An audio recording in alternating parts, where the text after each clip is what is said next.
Seja bem-vindo e seja bem-vinda a mais uma edição do Chutando a Escada. Eu sou Felipe Mendonça. E eu sou Geraldo Zaran. Grande Geraldo Zaran, como que você tá? Tudo bem? Tudo bem, cara. Fim do mês de junho, né? Aquele mês tão esperado por professores e alunos. Tá de férias, tá mais corado, tá tomando banho de sol. Pois é. Parece a prisão, né? O cara consegue. Bom demais. Eu ainda não tô de férias. Essa é a minha última semana aqui em sala de aula. Depois eu... Quer dizer, é aquela coisa, eu quero sair de férias para poder colocar as coisas em dia, né? Você é coordenador de curso, de pós, você não tem essas opções não, cara. Férias não existe, né? Mas enfim. Geraldo, hoje a gente recebeu aqui um grande amigo, né? O Lucas Leite, você conhece já também tem muito tempo, não é? Grande Lucas Leite, professor. De onde ele é professor mesmo? Bom, atualmente ele está lá na FAAP, professor lá de Relações Internacionais. Você sabia que ele está fazendo também pós-doutorado aqui no programa de pós-graduação em Relações Internacionais da UF? Os caras então, saem de Minas, mas Minas não saem deles, né? Não sai. Está aqui pós-doutorando e ele também é, junto com a Fernanda Magnota, um dos responsáveis pelo Em Dupla com Consulta, que está produzindo bastante conteúdo agora também no Instagram, então eu recomendo que você dê uma olhadinha lá no Instagram do Em Dupla com Consulta, fora o canal no YouTube, né, que teve um recesso recentemente aí, mas agora está voltando com tudo. Eles produzem... Reza a lenda que tem novidades programadas, né? Reza a lenda que tem novidades programadas aí, fiquem ligados no Em Dupla com Consulta, nessa dupla maravilhosa da Fernanda com o Lucas, mas a gente conversou com o Lucas sobre o quê, Felipe? Você, né? Porque eu fiquei de molho. Você estava na praia, enquanto você estava na praia de férias, curtindo não é o verão, o inverno, né? O inverno ensolarado de São Paulo, a gente conversou com o Lucas, ou melhor, eu conversei com o Lucas sobre o recente livro dele, recém-lançado, chamado O Império Hesitante, a Ascensão Americana no Cenário Internacional. É um subproduto da tese dele, né? Mas ele conta um pouquinho de onde surge o poder dos Estados Unidos, então recua lá para o século XVIII, XIX, até chegar no que a gente conhece dos Estados Unidos, o poder hegemônico, o que ele usa, né? O Império dos Estados Unidos no século XX. E aí, na conversa, ele conta um pouquinho pra gente por que o livro tem esse nome, O Império Hesitante. Ele fala também um pouquinho sobre como efetivamente, né, os Estados Unidos se tornaram uma grande potência, e também fala um pouquinho sobre o papel da América Latina nessa trajetória. É um livro muito interessante, viu, Geraldo? Eu recomendo muito, e a gente, obviamente, vai deixar o link para você comprar, adquirir o livro na descrição do episódio. Qual editora? Apres, editora Apres. Tem publicado muita coisa boa sobre relações internacionais, então vale a pena também seguir a Apres, que sempre sai coisa boa por ali. Muito bem, então fica aí o Império Hesitante do Lucas Leite e essa conversa aqui, né? É isso aí, Lucas, além de um grande amigo, apoiador de Chutando a Escada antigo, veio aqui divulgar o livro, vale a pena. Geraldo, se alguém quiser apoiar o Chutando a Escada, como que faz, hein? Se você quiser fazer como o Lucas, esse grande cruzeirense, e apoiar o Chutando a Escada... Ganhou de São Paulo ontem. Gol contra do Rafinha aos 3 minutos do primeiro tempo. 3! É o que dá entrevistar cruzeirense. Ainda bem que a gravação estava pronta, viu? Senão eu corria risco. Se você quiser apoiar esse podcast, como faz o Lucas e tantos outros... Entra lá em chutandoescada.com.br/apoio, tem as nossas 3 campanhas de financiamento coletivo, no Catarse, no PicPay e no Patreon. Você pode sempre mandar um pix para apoio@chutandoescada.com.br se você quer fazer uma contribuição individual. Avisa a gente, tá? Apoiadores têm acesso ao nosso grupo de WhatsApp, esse grupo maravilhoso, que nos mantém atualizados sobre o que está acontecendo na Rússia, se o Putin está correndo risco ou não, né? Aguardem para ter novidades. E é isso aí. É isso aí, tem especialistas sobre Rússia ali, além do Luiz Calegari, tem o Guilherme de Nebier, que está lá sempre me atualizando também, me ajudando a entender o que está rolando.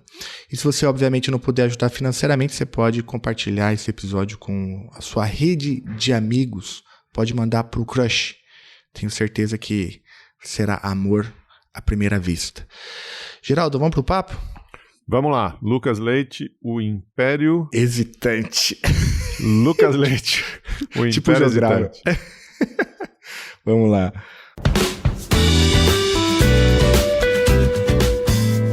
A escada é uma construção que serve para fazer um deslocamento vertical. Nem sempre é assim, mas tem um jeito de facilitar tudo isso. Elevador? Não.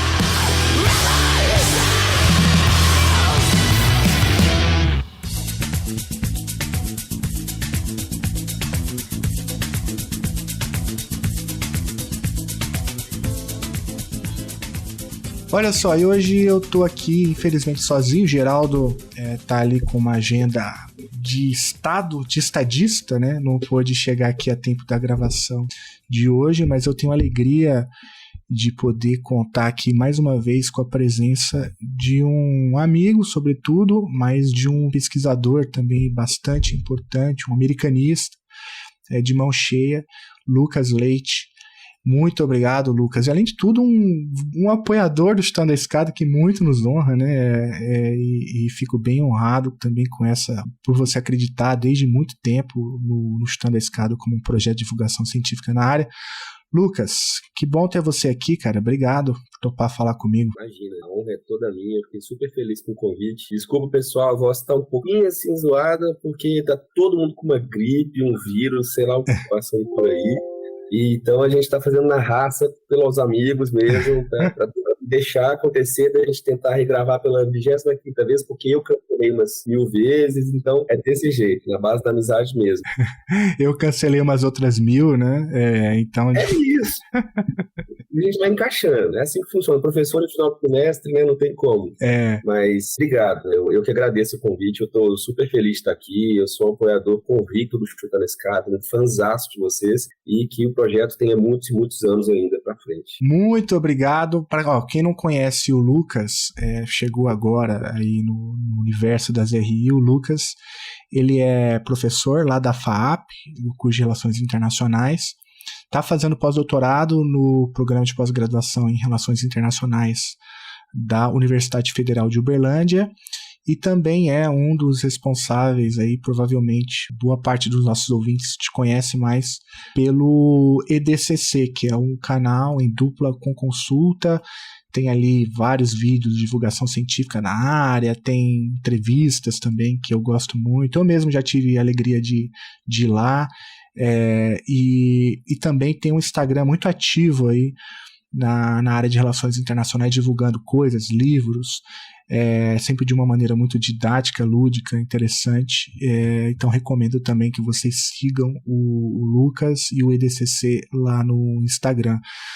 Bom, não falta trabalho, né? Professor, pesquisador, divulgador, e o Lucas, além de tudo, está aqui hoje, mas também para divulgar um livro que ele acabou de publicar, chamado O Império Hesitante, a Ascensão Americana no Cenário Internacional, publicada agora, nesse ano de 2023, pela editora Apres, um livro que é fruto, né, de pesquisas feitas pelo Lucas já há um bom tempo. Então aqui tem um acúmulo bastante grande aqui de documentos, de uma bibliografia, além de tudo uma interpretação sobre a ascensão dos Estados Unidos no cenário internacional, um livro prefaciado pela Cristina Pessequilo. Ou seja, uma excelente contribuição para a área de relações internacionais e para a compreensão também do que significa, né, o poder global dos Estados Unidos, de onde veio, como foi construído. Antes de ser modinha, o Lucas já estava estudando Estados Unidos e também um recorte temporal que eu considero bastante importante. Bom, feita essa propaganda do livro, a gente vai deixar na descrição do episódio como comprar, onde adquirir. Lucas, eu tenho que começar pelo início, né? Esse é um fruto de uma pesquisa que vem do doutorado também, né? Se não me engano, qualquer coisa me corrija aí. E você optou por um recorte histórico bastante diferente, assim, dos livros, pelo menos, que estão aí nas prateleiras das livrarias. Você faz um resgate, né? Na história dos Estados Unidos, vai desde lá do contexto pós-guerra civil e trabalhando com esse conceito, né, que inclusive está no título do livro, O Império Hesitante. Então a primeira pergunta que eu queria te fazer é isso: por que Império Hesitante e por que você optou por voltar tanto, né, na história dos Estados Unidos para entender, enfim, o que você chama, né, de ascensão americana no cenário internacional? Faz sentido essa pergunta? Faz muito sentido. Porque eu só pude, na verdade, fazer essa tese porque eu fiz um mestrado também em política externa nos Estados Unidos, né, com foco mais em segurança, construção do inimigo, e também porque desde a graduação eu já vinha estudando essa temática.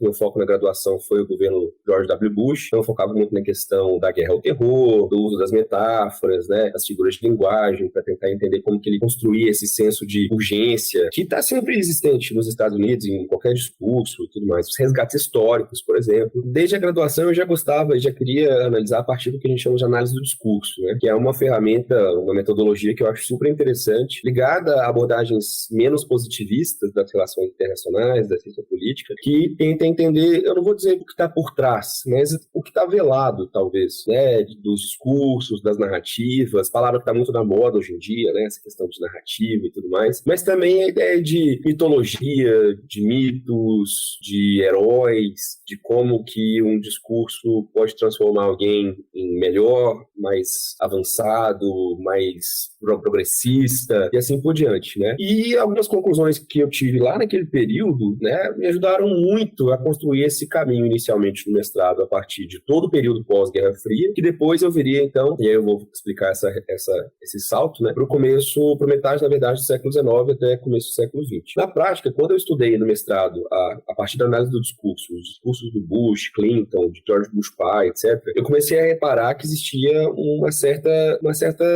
linha comum, vamos dizer assim, em relação à construção da ideia do que é ser americano, do que a gente pode chamar de americanidade, né, de certa forma, que eles talvez chamem de Americanness, em certo sentido, e também em torno de um conceito que eles são muito relutantes em aceitar. Eu percebi isso no meu doutorado sanduíche lá em Washington, que é o de excepcionalismo americano. Existem vários americanos, vários pesquisadores americanos e tudo mais que estudam a ideia do excepcionalismo, mas eles são vistos até hoje ainda enquanto uma corrente muito crítica, mais ligada a perspectivas neomarxistas. Então já mostra pra gente onde que eles estão nessa bibliografia, nesse grupo em torno de uma pesquisa de história dos Estados Unidos. E são pessoas como o Walter Lafeber, William Appleman Williams, entre vários outros, mas especialmente esses dois nomes, além também, né, do David Hunt, entre alguns outros nomes mais modernos também, que falam há muito tempo que o processo de construção identitária dos Estados Unidos ele só é possível a partir de uma política externa que foi muito agressiva, mas que não se construiu como tal ou não se apresentou como tal inicialmente.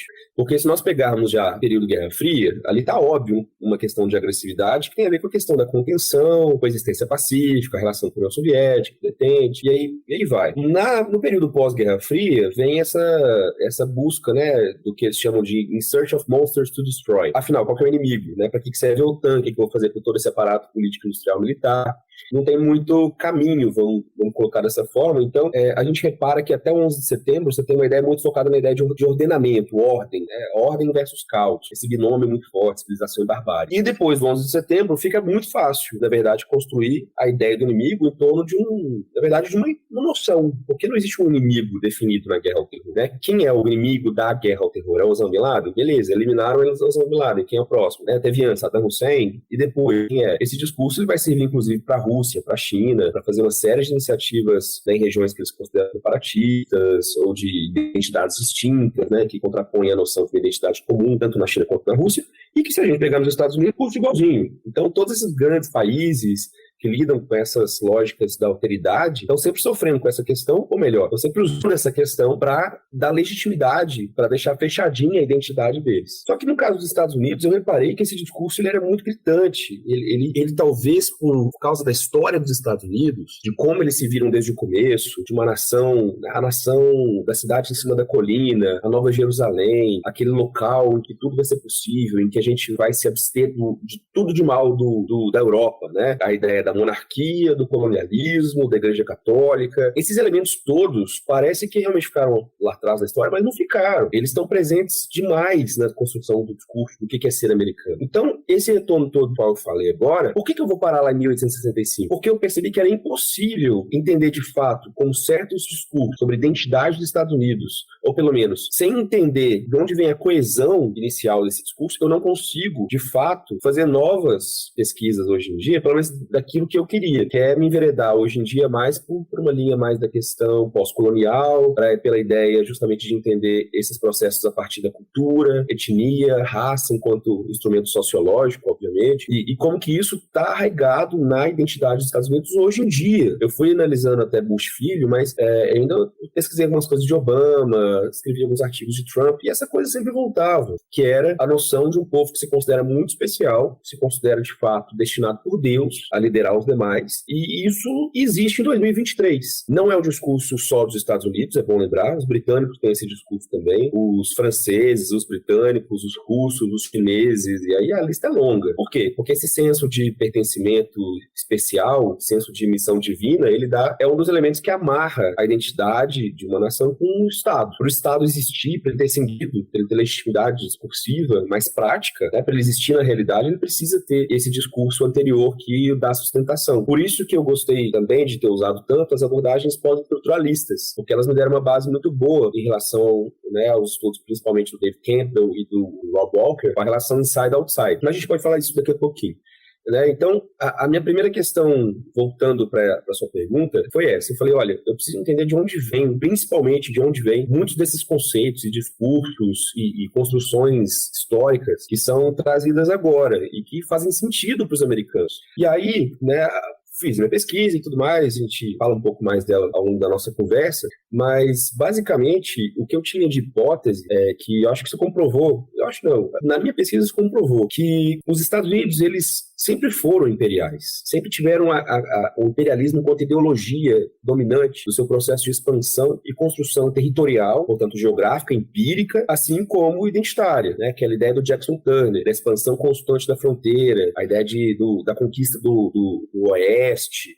Essa conquista do Oeste, ela é literal inicialmente, mas depois ela é figurativa para uma constante expansão. Os Estados Unidos, ele nunca deixou de expandir suas fronteiras, até agora, ele não parou de expandir suas fronteiras, né? Então, nessa questão, o que seria esse império hesitante? Hesitante na medida em que, para grandes projetos de política externa, que eles assumem responsabilidade e custos, realmente, em que o Congresso se alinha com o Executivo, e que a gente tem também, inclusive, a Suprema Corte, toma decisões que corroboram esse caráter imperial, a gente vai ter isso só depois de um tempo. Isso só vai ser possível, em primeiro lugar, por causa da Guerra Civil, 1865, quando acaba a guerra, nós temos o que, inclusive alguns autores gramscianos, né, vão falar de uma coesão, de uma sociedade, de um bloco histórico de fato se formando ali e gerando uma capacidade de articulação de uma sociedade capitalista, não escravagista, portanto, focada mais no processo industrial, focada nos processos de mais mercantismo, no sentido da comercialização do país, no estilo jeffersoniano, né, de expansão comercial para o resto do mundo, em detrimento daquela lógica anterior, que é a do Sul, escravagista, plantation, que basicamente é o que aconteceu na América Latina toda, no Caribe, no Brasil. Era a mesma coisa que acontecia lá, no sentido institucional, no sentido normativo e econômico, né? Então os caras não queriam dar braço a torcer. A gente teve guerra não foi porque o Norte era bonzinho, legal, meu Deus, somos altruístas, precisamos acabar com a escravidão. Não tem nada disso. Os caras fizeram isso totalmente instrumental para ter mais lucro, para poder, de fato, unificar o país, no sentido de não só projetar para dentro esse processo de expansão constante para o oeste, como a partir do momento em que acaba essa expansão, não tem mais território para onde ir, a gente vai para fora, né? E aí vem as conversas, né? E todos os processos que a gente conhece na América Central e no Caribe, Cuba principalmente, mas não apenas, né? A Ásia-Pacífico vira o outro campo de disputa. Ilha Samoa, Havaí, Guam, Filipinas. E, em última instância, mais indiretamente, mas esse indiretamente eu vou até usar aspas nele, a América Latina, né, e a própria China. Vão ser duas regiões de muito foco dos Estados Unidos, por interesses que sempre estão presentes no sentido comercial, econômico, estratégico, né? Então, esse é uma coisa que eu já reparava nos estudos mais recentes de presidentes do pós-Guerra Fria, que seja, até mesmo Trump, Obama, quem quer que seja, independente do cara que assume a presidência daquele país. Esses elementos eles sempre estão presentes. pode ser democrata, pode ser republicano, pode ter modificação para um lado, um pouquinho mais para o outro, mas a narrativa da excepcionalidade, da necessidade de garantir certos interesses, como algo que garante a sobrevivência de fato, né? E sobrevivência aqui eu falo no sentido ontológico também, não é só no sentido de materialidade, porque essa aí eles garantem tranquilamente. Se a gente for pensar em termos militares, esses caras continuam sendo a principal potência e tudo mais, mas ontologicamente, se eles não conseguem reafirmar essa identidade o tempo todo, frente a si e frente ao outro, eles não existem. Os Estados Unidos, ele perde todo o seu sentido.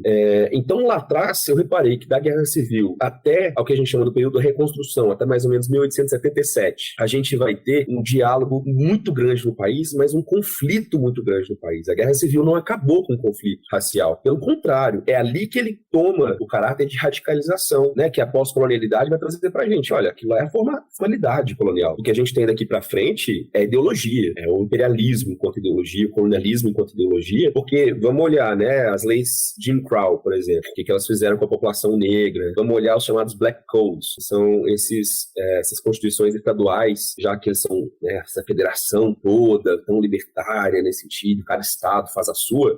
Isso deu uma brecha surreal para justamente nesse período chamado da reconstrução, para os estados com legislaturas que tinham a maioria dos democratas, que eram os mais conservadores da época, conseguissem aprovar leis draconianas em relação à população negra, em termos de justiça, moradia, emprego, representação legislativa, direito ao voto, né? A gente percebe que a questão do voto, da cidadania e do direito, ela está não à toa no cerne dessa discussão de identidade, porque é ela que define quem é o americano de verdade, né? Então ali o afro-americano, ele já começa a se colocar como diferente, os Black Americans, né? E aí também vai ser um período de muita confusão, ainda não há uma projeção de poder de fato. No livro eu falo muito da política externa desses presidentes, né? Pegando ali desde o Andrew Johnson, passando pelo Rutherford Hayes, Benjamin Harrison, enfim, todos esses presidentes desde 1865 até 1877, mais ou menos. Então, quando a gente termina o governo do Ulysses Grant, que é um cara que foi general, que era super contra os democratas, unionista até o último fio de cabelo, mas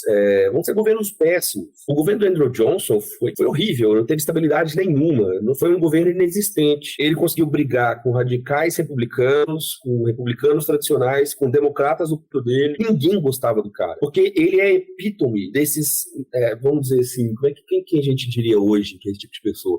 Sabe, é o cara em cima do muro, assim, aquele cara em cima do muro que não quer desagradar ninguém, mas ele é um reacinha, na verdade. Né? Por exemplo, ele falava que ele era muito a favor dos direitos dos negros, que ele inclusive era Moisés para os negros, trazendo a liberdade. Olha os exemplos que os caras usam. Religião, né? Essa coisa da liderança, da analogia com o espiritual. É patético, mas funciona, infelizmente. E ele falava isso, que, na verdade, o que ele queria era uma terra livre igual para todos. E, de acordo com o preceito máximo do federalismo americano, ele não poderia passar por cima das constituições estaduais, de jeito nenhum. Foi por isso que a gente começou com esse absurdo, essa bobajada de leis super racistas em vários estados, em outros menos. Porque pode parecer muito bonito esse discurso de federação e tudo mais, mas se a gente está falando de uma união, de um estado só, de uma identidade só, não faz, desculpa, para mim nunca fez sentido essa separação. Acho que até hoje, inclusive, ela existe, não é à toa. Isso foi colocado enquanto prática estatal. Então, do Andrew Johnson, que fez um discurso de posse bêbado, falava esse tipo de coisa, brigou com todo mundo, até o Grant, que era um cara que ele falou, não, eu vou manter a reconstrução porque vocês no Sul são meio estressados, leis estressados aqui são bastante racistas, né? Fundação da KKK, os grupos supremacistas brancos, vão começar, essa galera toda, ela surge dali. Então, por isso, veja, eu não consigo falar hoje de questões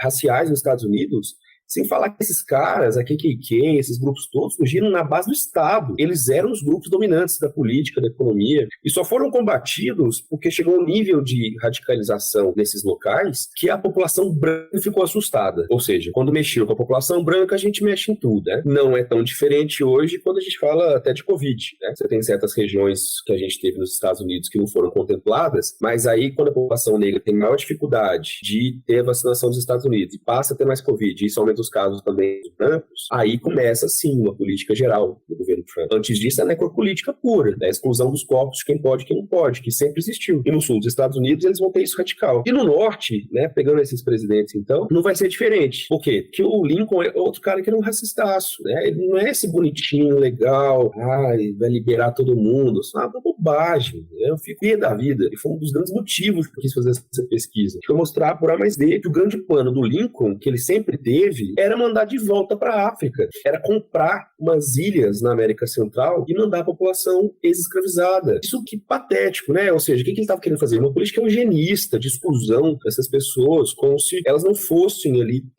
como se elas não tivessem o mesmo direito ao território, ao pertencimento, à economia, a terras, como os brancos, como os imigrantes posteriormente teriam. Então, não tem um que salva, né? Meu resumo é esse. Mas veja, eles estão lidando ainda com questões muito internas. O que fazer com essa população negra? Como que o branco olha isso? Esse norte industrial, ele vai ter que levar investimento para o sul para poder industrializar também. Vai ser um período de formação territorial, de construção das ferrovias, né? Até o final da Guerra Civil, a gente vai ter a construção da ferrovia transcontinental. E, bom, esse período vai evoluir até 77, acaba a reconstrução, e aí a gente vai começar a chamada Idade Dourada, Gilded Age, que também é um período de reticência, porque é o período em que os Estados Unidos, eles falam assim, resolvemos a questão da reconstrução, acabamos com ela. Pronto, se não tem mais um birô para ajudar os negros, se não tem mais política específica para os negros, então não tem o que fazer, deixa eles resolverem sua própria vida. Começa aí, inclusive, vários dos processos de migração forçada de várias dessas populações negras para o norte e para o oeste, tentando conseguir terras, coisas que muitos deles não conseguiram, por causa de limitações dessas constituições estaduais, pelas leis de Jim Crow e tudo mais, né? Então, o que é hesitante? Hesitante porque são práticas imperiais, são práticas coloniais, elas já falam do outro, elas já falam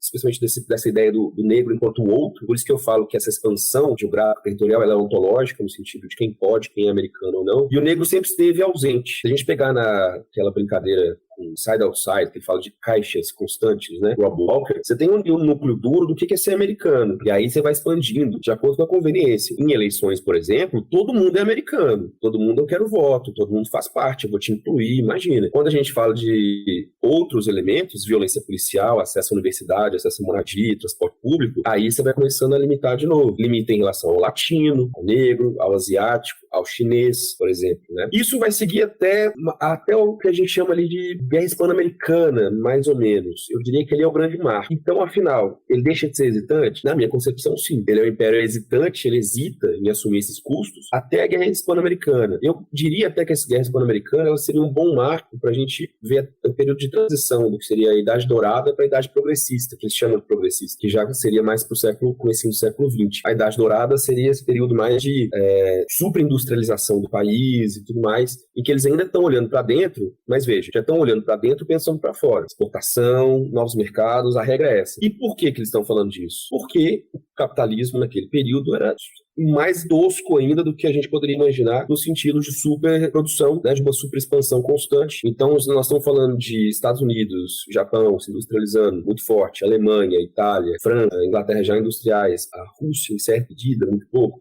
Mas esses países estão se industrializando muito rapidamente. A quantidade de recursos que existe na economia internacional é gigantesca. Não há mais colônias para se buscar, não há mais territórios a se anexar, nem nada do tipo. O que começa a ocorrer? Aquelas crises surreais, né? A crise de 29 foi fichinha, perto de algumas crises que ocorreram antes. De 1873, 1893, por exemplo, o que mostra pra gente o aspecto cíclico, inclusive, né, das crises capitalistas ali do final do século XIX até começo do século XX. 29 vai ser outro marco, justamente porque os Estados Unidos eles vão adotar outras medidas do Estado de Bem-Estar Social, se é que a gente já pode falar assim, do New Deal e tudo mais, que vão ser essas medidas do pós-segunda guerra também depois equalizadas, né, expandidas. Mostra, portanto, como que não dá para separar as coisas. O contexto econômico, político, social, cultural, a genealogia dos conceitos, das identidades. Então, ele hesita. Sim, ele hesita. Ele hesita muito em assumir esse papel. Ele fala que isso é coisa dos europeus, fala que isso é coisa de potências imperiais, de potências coloniais, que eles jamais serão potências imperiais ou potências coloniais.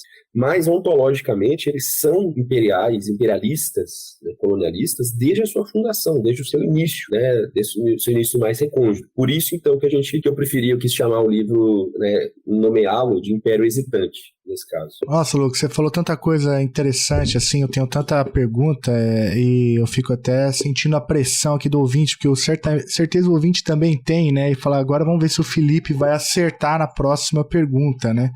Mas porque você passou por toda uma discussão sobre a identidade, né, dessa americanidade, me corrija se eu estiver usando os conceitos equivocadamente, e ficou muito claro na tua fala como que a questão racial ela é uma questão perene, né, da história americana, tanto que faz todo sentido porque é que você volta lá para a discussão do negro na sociedade americana desde do pós-guerra civil.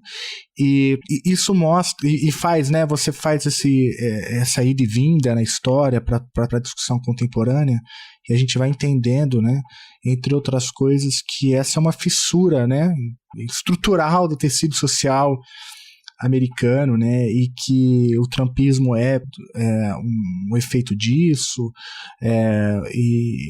enfim, não há solução simples para a questão racial, porque faz parte, né, de uma construção histórica muito mais longa. Mas nessa toada, né, eu queria te perguntar o seguinte, são várias perguntas, né? Eu vou focar aqui naquela que eu acho que talvez ajude mais o fluxo aqui da conversa. Ao mesmo tempo que isso está acontecendo, né, a gente tem alguns outros elementos surgindo nesse discurso e nessa identidade. Você citou, por exemplo, essa noção de excepcionalismo, que é uma concepção que eles não aceitam, né, mas que de fato é um elemento discursivo muito perene. Você citou lá a nação, The Nation Upon the Hill, né? Essa discussão, nessa mesma toada, a América Latina vai ocupando um espaço também na construção dessa identidade, que é sempre o outro, né? Mas ao mesmo tempo é uma expansão para o oeste ampliada, né? A América Latina sendo entendida como um espaço de liderança natural dos Estados Unidos, quer seja porque eles são escolhidos por Deus, quer seja porque eles são mais civilizados, né? Quer seja porque eles têm essa missão divina de levar a civilização para povos atrasados, né, do sul ali. E daí vem, portanto, uma concepção bastante racista sobre a América Latina que permanece até hoje, como você mencionou, mas do ponto de vista da política externa estadunidense, já é ali, me parece, o teu livro mostra isso, um primeiro esboço do que depois vem se tornar a política externa americana contemporânea, né? Extremamente agressiva, unilateral, incisiva, intervencionista, né? Na América Central, na América do Sul, dentro daquela doutrina que depois a gente chama de doutrina Monroe, né?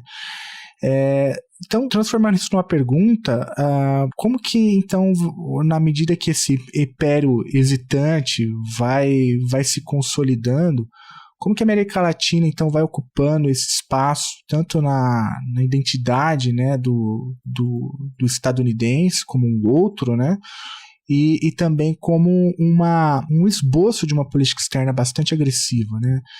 Faz sentido, Lucas? Senão eu tento reformular aqui. Não, faz muito sentido. E conecta justamente com o momento em que eu parei ali de falar da Guerra Hispano-Americana, porque outro traço, né? Vou falar então da questão da Guerra Hispano-Americana, por que ela é esse ponto de inflexão. Isso vai significar, de fato, uma agressividade muito maior, vai significar assumir custos muito maiores, né? Se projetar, portanto, para além da arena comercial, que era o foco que, em geral, eles sempre gostavam de dar para si, porque eles falavam muito disso, né? Beleza, a gente é excepcional, a gente é isso, a gente é aquilo, tem que levar mais instituições, mas pelo exemplo. É o exemplo, é o comércio, a gente está aqui justamente para mostrar um novo lado de como é possível criar uma civilização, tudo mais, um experimento americano.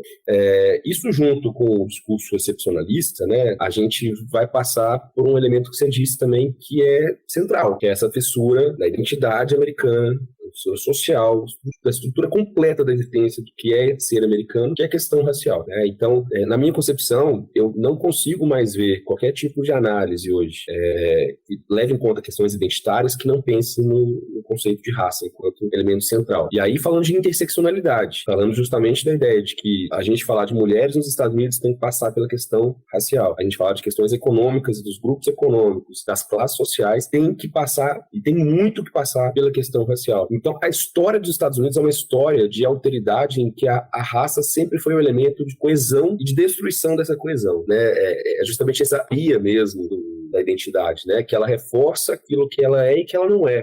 E por isso que a Guerra Hispano-Americana é importante. A Guerra Hispano-Americana, ela foi um negócio meio que já estava previsto para acontecer, se a gente for pegar em termos práticos. Porque a interferência americana em Cuba, ela já acontecia há algum tempo, mesmo que a Espanha ainda fosse dona do território. A gente vai ter investimentos americanos muito grandes na ilha.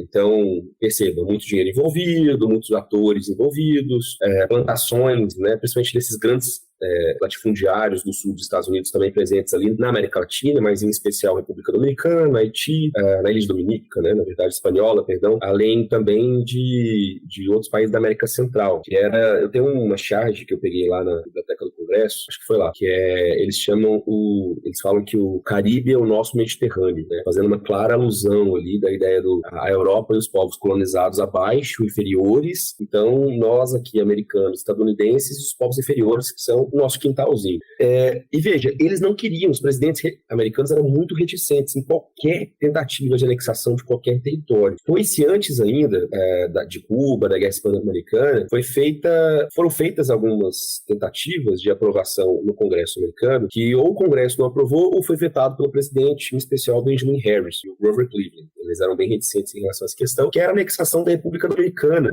justamente como forma de tentar projetar poder e ter um lugar ali mais estratégico na entrada do Caribe, que é o que eles vão falar de Cuba depois, né? E também como sentido de construir um porto, né, que fosse mais importante, para escoar melhor os produtos, ter um acesso maior, mais facilitado também em termos militares, e também no que eles já queriam construir, que era o do Canal do Panamá. Então os interesses na região já eram múltiplos, existentes há décadas, mas nunca saiu do papel. Eles nunca tinham, de fato, esse ímpeto. O que mudou? O que mudou foi que o cenário internacional mudou junto. Quando a gente pensa no finalzinho do século XIX, começo do século XX, é aquele período que a gente gosta de falar do começo das RI, até, de certa forma, né, que vai influenciar a formação do pensamento teórico em RI. É um momento em que novas potências vão surgir, as disputas comerciais, geopolíticas, estratégias estão muito mais frequentes, né, a desconfiança aumenta muito entre os estados, e nós vamos ter duas coisas que vão surgir, uma ideológica e outra em termos, vamos dizer, da sociedade civil. Uma é a imprensa, em termos da sociedade civil, uma imprensa, na verdade, marrom, que a gente chama aqui no Brasil, imprensa marrom, sensacionalista e tal, que lá era chamado de press, que era uma imprensa muito militarista, muito ligada a projetos de expansão dos Estados Unidos, portanto, muito expansionista, né? Se a gente puder pensar em dois tipos de imperialistas, os imperialistas pelo exemplo, vamos dizer assim, e os imperialistas pelo processo de expansão e anexação. Esses grupos de imprensa sensacionalistas, eles estavam muito próximos desses grupos de expansão territorial, que aí se conecta com outra questão, que são os darwinistas sociais. Esse foi um dos pontos-chave que eu precisei ter para amarrar tudo também na minha tese, que era uma galera, eu estou falando aqui de presidentes, ministros, né, secretários de Estado, grupos de interesse, líderes principalmente de grupos de interesse, de associações comerciais, grandes banqueiros, mas também pesquisadores, cientistas, botânicos, naturalistas, médicos, tudo, e líderes religiosos, obviamente, tudo que você imaginar em torno do que a gente chama de racismo, desse racismo científico, desse darwinismo social.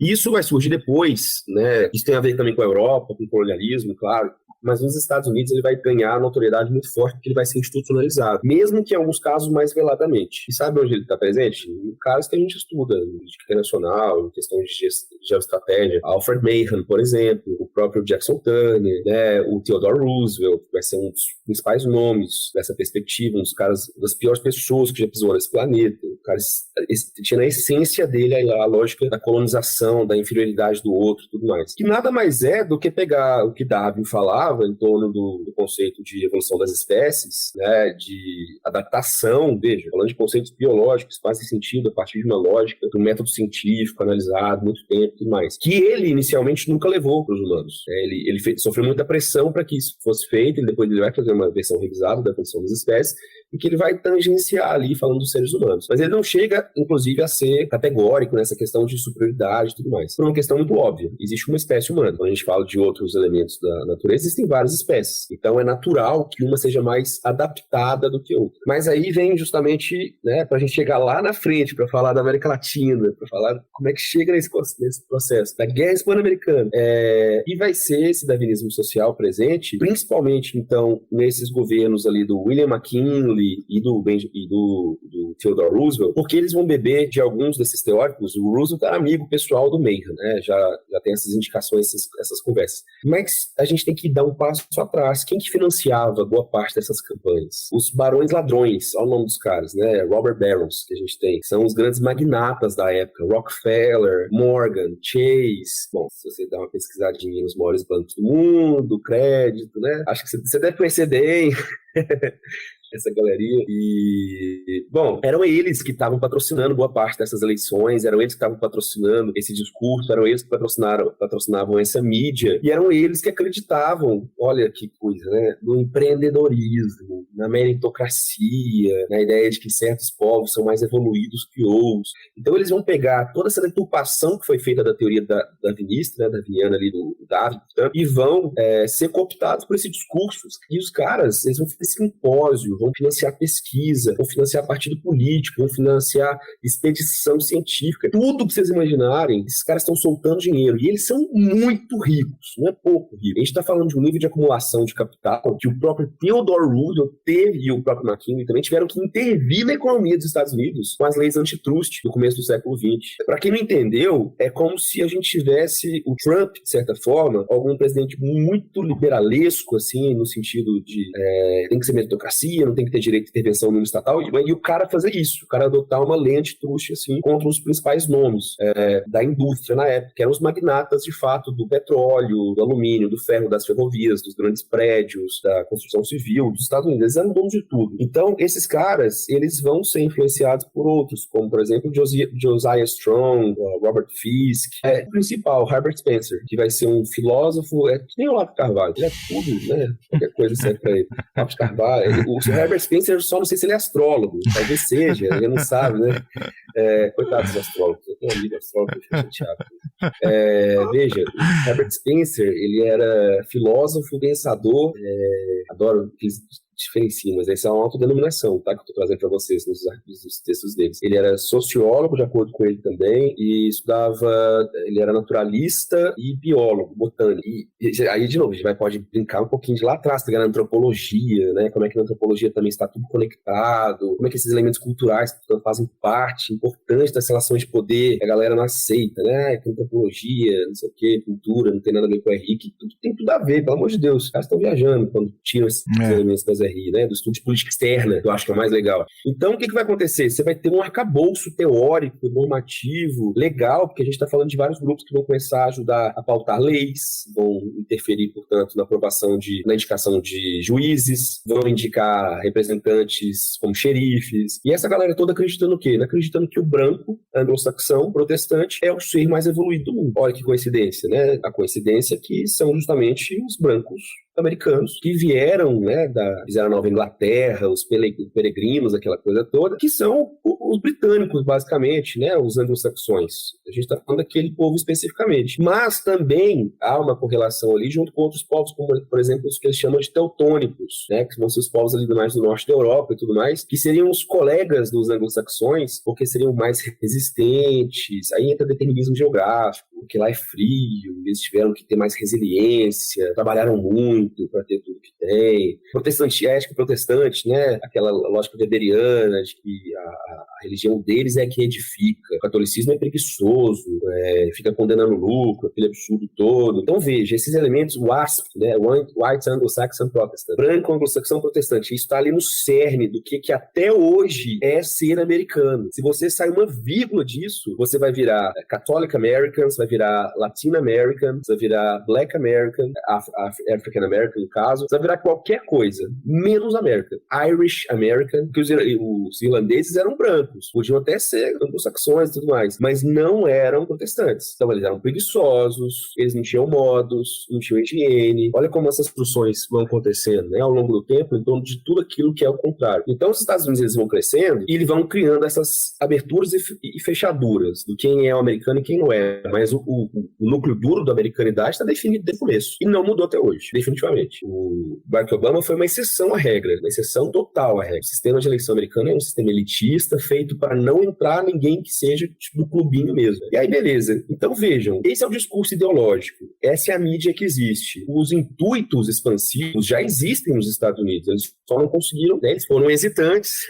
eu fico brincando, em atuar diretamente. Mas aí começam revoltas muito grandes em Cuba e a Espanha começa também a reprimir essas revoltas de uma forma muito agressiva. A Espanha, a gente tem que lembrar que perdeu basicamente todas as suas colônias aqui nas Américas. Então, ela estava segurando Cuba como se fosse, de fato, o bote salva-vidas dela. O Império Espanhol não existia mais, basicamente, se deixasse Cuba. Cuba era a menina dos olhos, tinha uma produção agrícola gigantesca, tinha uma capacidade de projeção aqui da Espanha ainda, tinha essa relação simbólica da ocupação espanhola. Então, eles começaram a adotar medidas que a gente pode lembrar nas questões de migração atuais do governo Trump, são muito parecidas, que são as dos reconcentrados, que nada mais é que campos de concentração. A Espanha começou a fazer campos de concentração em Cuba, em que ela colocava esses agrupamentos e combatia diretamente, super radical, em relação aos rebeldes. Então ela fez uma chacina no país, foi um genocídio, matou muita gente. E no resto da população ela confinava, então as cidades ficaram desertas, foram destruídas. Você não tinha Cuba, você tinha um sistema colonial ali ao máximo, extraindo tudo que era possível. E por que ela fez isso? Porque os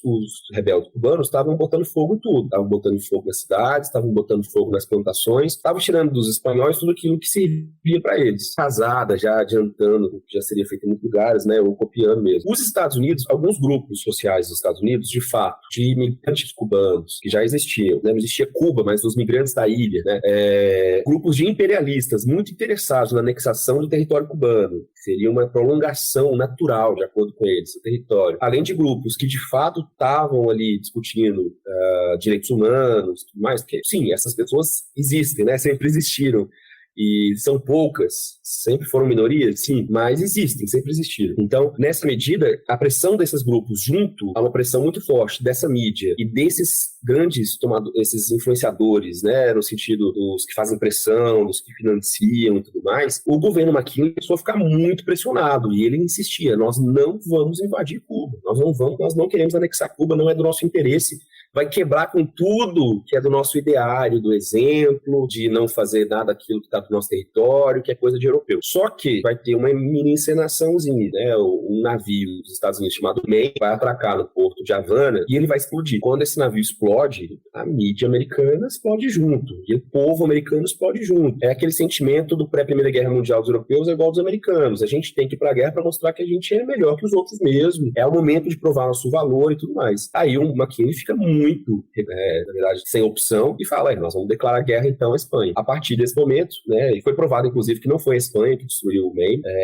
foi um problema técnico interno do navio e tudo mais, mas todo mundo culpou isso na época, isso foi descoberto só depois, e aí foi declarada a guerra à Espanha. E aí, né, se você pegar, por exemplo, as charges que falam da Espanha, era o Spanish Brute, eles colocavam o espanhol como um macaco, literalmente, um gorila, agressivo, com sangue na boca, nas mãos, e pisando na bandeira americana. Ou seja, você dialoga com esse tipo de sujeito, né, você dialoga com um animal, essa é a questão que eles estão trazendo pra gente. Não, então dialoga. O 11 de setembro é a mesma coisa, o terrorista é a mesma coisa. Você dialoga com aquela imagem daquele cara que tá matando, que tá fazendo isso, tá fazendo aquilo. Não, você não dialoga, você mete bomba, né? Então essas construções em termos do outro, elas sempre são na tentativa de uma negação total do outro quando eu preciso ter uma legitimidade mais rápida e mais forte. Daí pra América Latina foi um pulo. Por quê? Porque aí eles perceberam os ganhos comerciais, políticos, estratégicos que eles teriam. Então, o que começou a ocorrer? A construção de Cuba enquanto uma mulher indefesa. Olha só que interessante. Os Estados Unidos, nariz pra cima, a barba feitinha, um chapéuzão. Espanha é construída como um cara bem gordo, baixinho, de preto, com chapéuzão, né, com bigodão, com olho torto. E aí a mulher, essa charge, né, que mostra, por exemplo, Estados Unidos de um lado, todo imponente, Cuba do outro, Espanha do outro, desse jeito. Quem é Cuba? Cuba é a mulher indefesa, pés descalços, olhando toda feliz, sorridente para os Estados Unidos, pedindo ajuda, com uma roupa super simples, que exalta, inclusive, sensualidade, que mostra esse elemento, né, dessa mulher latina, a gente já percebe esses elementos sendo construídos desde lá atrás. Então, vejam, quando a gente fala desses elementos de expansão para a Latina, eles vêm carregados de um elemento que precisa dar legitimidade para isso. E um dos elementos que deu legitimidade para isso, que vai legitimar na América Latina, no Havaí, na Ásia, na questão do Japão, da China, etc., é o elemento da negação do outro enquanto alguém que não é capaz, que precisa de tutela, que precisa ser conduzido, que não é civilizado bastante. É o fardo do homem branco. Os Estados Unidos precisam assumir esse fardo. Nossa, meu Deus, como é difícil ser americano nesse mundo. Então nós vamos levar para nossos amigos da América Latina tudo aquilo que nós conseguimos, que foi dado por Deus e foi dado para nós tão, né, majestosamente pela história que nos colocou nesse território. Nós vamos mostrar para vocês também. E é o que vai acontecer, né? Com o México isso já existia, esse discurso, essa construção mexicana nos filmes de preguiça, do cara meio tosco, do narcotraficante hoje em dia, né? Essas coisas são construções longuíssimas, de muito tempo. Então, daí, para intervenções da República Dominicana, Honduras, Guatemala, El Salvador, para poder, por exemplo, parar de apoiar a Colômbia, que não aceitava os termos colocados pelos Estados Unidos para a construção do Canal East, para depois disso os Estados Unidos secretamente apoiar os panamenhos numa região separatista, foi um pulo. Esses eram os elementos estratégicos que a gente pega nos documentos, nos discursos presidenciais de todos esses governos. A América Latina nada mais era do que um apêndice. O processo de expansão ele poderia não ser oficial, igual Cuba. Cuba não foi ocupada oficialmente, não virou Estado americano e nada do tipo. Só que a ocupação era tão grande, assim, a colonialidade enquanto elemento ideológico, o imperialismo enquanto elemento ideológico era tão forte, que eles criaram a emenda Platt, que era uma emenda que colocar na emenda na Constituição dos Estados Unidos, que permitia intervenção americana, e aconteceu em 1906. Eles vão e fazem o que querem, é isso literal, expresso na Constituição cubana. Então vejam, quando a gente pensa depois da Revolução Cubana, inclusive, ela está falando de romper com um laço imperial, colonial, que a gente sempre acha que é muito feio, que é absurdo, os europeus fazem isso. Os americanos fizeram isso nas Filipinas, fizeram isso nos Estados Unidos, fizeram isso em vários países latino-americanos, de um jeito ou de outro, com uma formalidade maior ou menor. Porto Rico é outro, né, que vai ser, libertas aspas aqui, do jugo espanhol, e vai ser... Gente, vejam depois as declarações das pessoas recebendo os americanos. Ninguém entendeu nada. Os porto-riquenhos olharam e falaram: o que vocês estão fazendo aqui? Basicamente, tipo, a gente sabia que esse país estava em guerra, a gente tinha noção mais ou menos como que é. Ninguém tinha noção daquela ilha, ninguém queria, na verdade, era um pedaço de terra. E por que eu digo isso? Porque os americanos nunca quiseram anexar Porto Rico como Estado. E aí que eu falei para você das questões normativas do colonialismo, do imperialismo, que vai chegar na Suprema Corte. Eles vão aprovar o que eles chamam de uma súmula lá, um negócio que é dos territórios não incorporados. Olha só, é território americano, mas não é incorporado. Então, se esse território não é incorporado, ele também não é cidadão. Então, ele é de segunda classe. Ele é um não cidadão, na prática, porto-riquenho. Ele não tem, na verdade, cidadania. Ele está circunscrito a um território do qual ele não tem autonomia, não tem capacidade de definir sua própria vida. Então, a história dos povos latino-americanos, a partir daí, está condenada. Nós estamos condenados a ser o parquinho de atuação dos Estados Unidos, como é o caso da Venezuela, em mais de uma vez, como é a Colômbia, que vai perder seu território, como é depois o Panamá, que vai ter 100 anos de ocupação de um território que supostamente era para ser deles, mas fizeram um acordo lá, vão te apoiar, então beleza. Que é o que vai acontecer na República Dominicana, que é o caso do Haiti, né, depois faça uma revolução, vai sofrer sanções, embargos, processos de exclusão gigantescos. Ou seja, esse processo de interferência agora, de intervenção constante e direta, vai virar parte do discurso oficial. E aí eu encerro esse argumento falando do corolário Roosevelt, que vai ser o ponto culminante, em que ele vai trazer a doutrina Monroe de novo, lá de 1820, né, e vai falar o seguinte: olha, é muito interessante o corolário, a doutrina Monroe e tal, realmente, América para os americanos, mas olha só, europeus, eu estou mostrando aqui agora, com esse corolário, que se eu achar que devo, eu, inclusive, vou proteger esses territórios aqui, entenda, proteger meus interesses nesse território. Então, não só América para os americanos, mas também bota aí um adendo de que eu não permito uma interferência externa. Então, não é só uma questão da colônia de Espanha e Portugal. Meu corolário, o corolário do Roosevelt, na verdade, ele está dando um recado direto para as grandes potências. Portanto, não é mais um império hesitante. É um império conformado. É um império que já se aceita, já se olha, já se coloca como tal, uma grande potência frente às demais. Por isso que eu falo que a política internacional, o contexto histórico desse período, ele é tão importante para a gente entender. O contexto geral, sem ele não é possível a gente fazer essas construções. Não, olha, excelente fala. Eu acho que é importante demais isso. Enquanto você falava, eu me lembrei de uma fala do John Bolton, né, que era um assessor do Trump na política externa, conselheiro de segurança nacional, se não me engano, aonde ele evoca a doutrina Monroe para justificar intervenções na América Latina, inclusive uma possível intervenção na Venezuela, né? Então, quando a gente discute essa história mais longínqua dos Estados Unidos, a gente está, sobretudo, também contribuindo, buscando entender, né, as raízes de alguns pensamentos que ocorrem, que são históricos, né? E então, quando você citou a Emenda Platt, Corolário Roosevelt, e aí eu me lembrei na hora do Bolton, né? Porque ele ainda caiu. O problema do Bolton foi ter dito em voz alta, né? O que todo mundo já sabe, que os Estados Unidos pensam, de fato, boa parte, né, do establishment pensa dessa forma, a América Latina dessa forma. Então, não há como, por exemplo, um país como o Brasil se aproximar da China, ou quem quer que seja, sem uma sanção direta ou indireta, porque, de fato, eles entendem desde sempre essa região como entre aspas, quintal, né? Usando o termo como o próprio Bolton deixou transparecer ali. O Chutando a Escada conta com apoio financeiro dos seus ouvintes. Para saber mais, acesse chutandoaescada.com.br/apoio.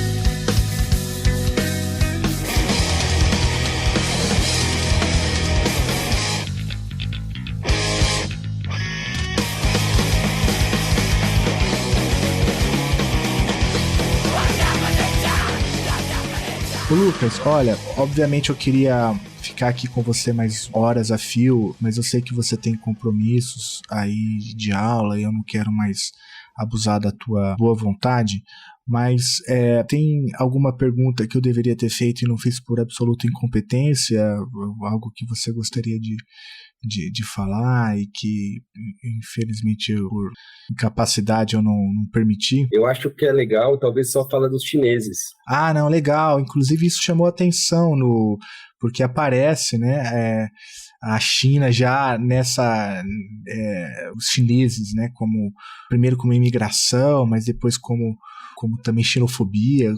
O que você tem a dizer sobre a China nessa história que você apresenta no livro? Olha, você está me lembrando que eu preciso pegar isso aí e transformar no artigo. Então... Não, isso daí a gente vai ter essa conversa depois, porque tem muitas possibilidades aqui de artigo, mas enfim, vai lá. Muito bem.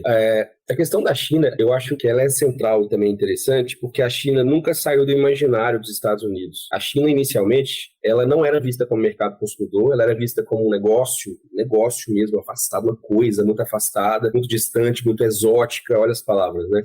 As mulheres eram vistas também enquanto essa figura da sensualidade, e existia até aqui um orientalismo, né, de achar que é tudo igual. As geishas, que eram iguais às mulheres chinesas, que é um absurdo. A gente vê o tempo todo acontecer. Mas, além disso, de um povo feio, estranho, com hábitos diferentes, isso vai mudar justamente ali no começo do século XIX, quando eles precisam de mão de obra para construir as ferrovias, em especial a ferrovia transcontinental que vai atravessar do Atlântico ao Pacífico nos Estados Unidos. A partir daí, eles começam a reparar que a entrada desses chineses foi perfeita para eles. Custo baixíssimo, mão de obra, portanto, barata, super eficiente, eles eram muito bons, muito rápidos, muito eficientes no trabalho e não davam trabalho, vamos dizer assim, né? Não causavam problemas. Por quê? Porque os brancos, em geral, causavam bebiam e brigavam muito, não eram muito higiênicos, né? Especialmente na hora de comiam coisas sem esquentar, ou não esquentavam água quente antes de tomar, por exemplo. Os chineses sempre tomavam chá. Então, os chineses ficavam muito pouco doentes, enquanto os brancos ficavam doentes com muita frequência. Então, o culto, vamos dizer assim, o trabalhador branco era maior.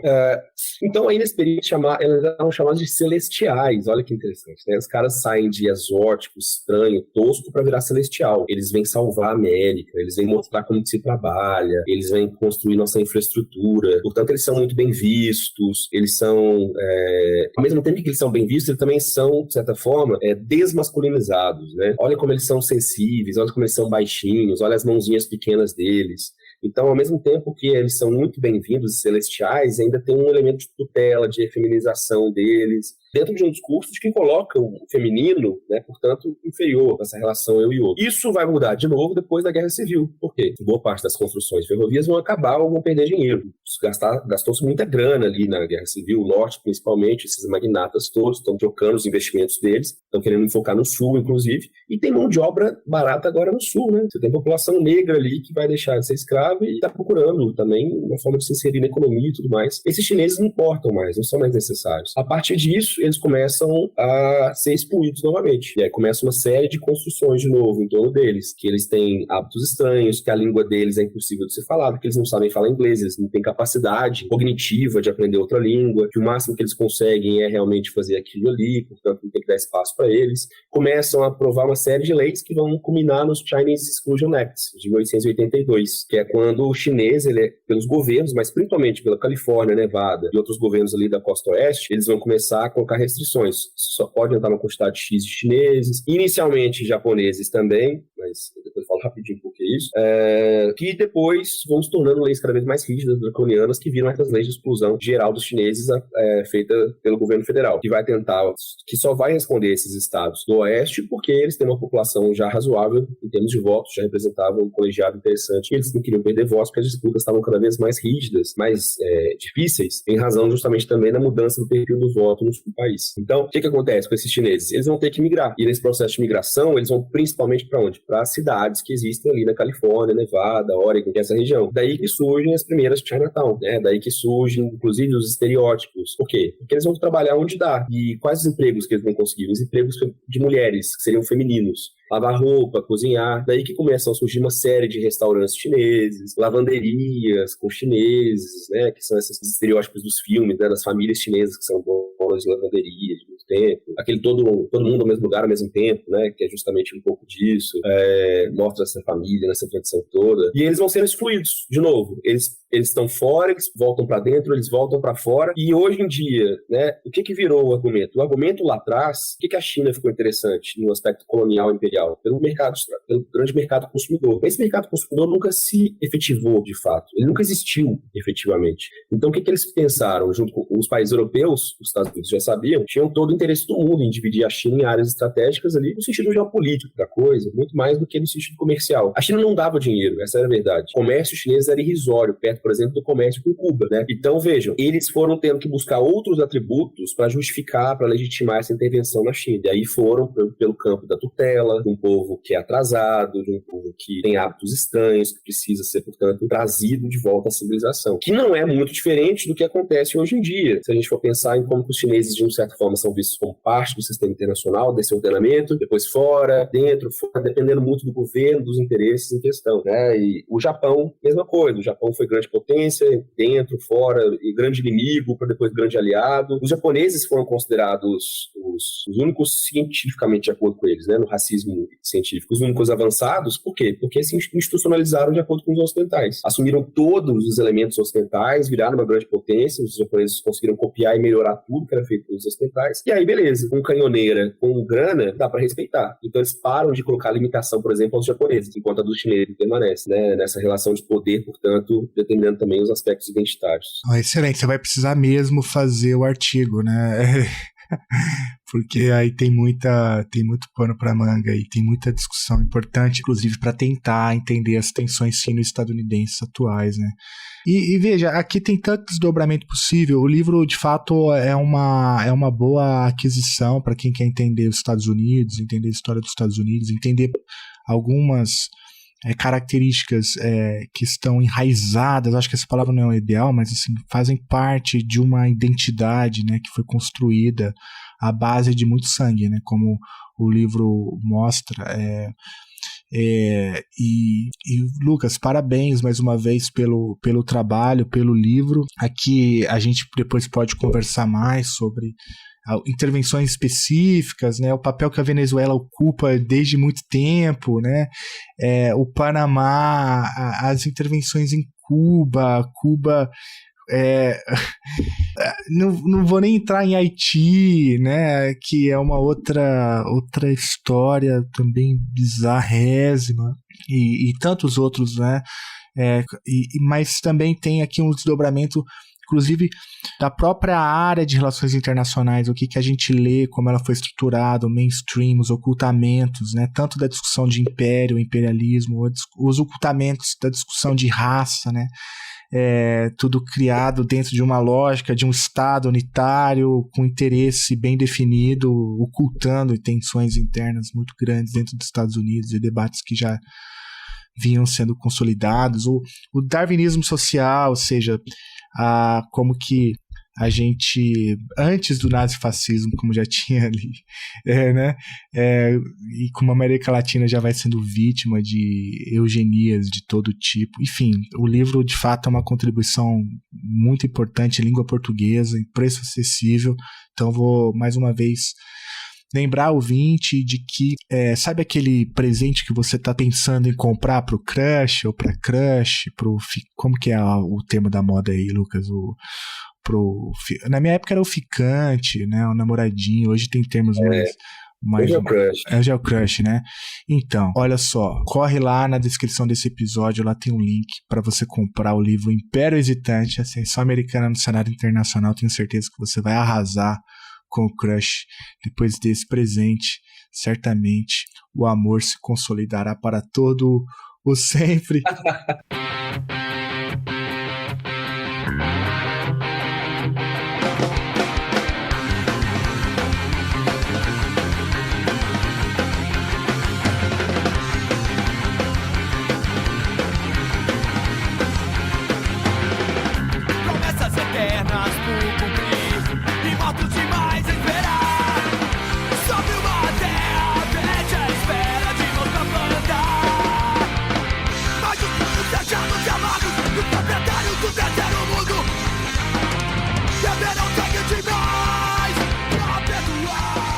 Ô Lucas, mais uma vez, parabéns pelo livro e obrigado por topar falar comigo. Imagina, eu que agradeço. Foi um prazer, como sempre, um grande prazer falar com os amigos. Felipe, Geraldo, Débora, Carol são convidados de sempre lá no Dupla Consulta, para vir tomar um café aqui também. Eu vou colocar o livro à venda na Abre, tá? Para quem tiver interesse em comprar mais barato, inclusive, né? No lançamento de livros. E no Eneri, em Belém. Muito bom. Então, quem for, eu vou fazer um preço mais especial também pro pessoal estudante e tal, porque tá muito caro publicar hoje em dia, as editoras estão cobrando muito caro. E os meus livros, né, que eu tinha, os meus exemplares, eu já vendi todos da minha parte, então agora o resto vai ficar só para o lançamento. Mas, quem sabe eu não peço uma segunda tiragem, venda de novo com preço promocional. Então, obrigado pelo espaço, obrigado por tudo, obrigado pelo apoio sempre. Tamo junto e até a próxima.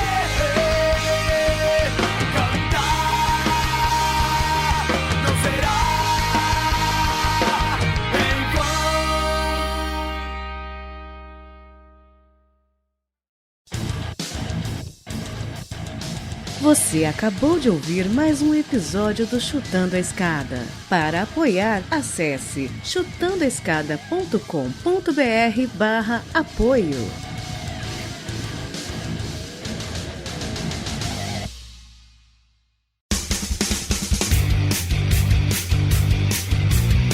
Cortes, edição de podcast.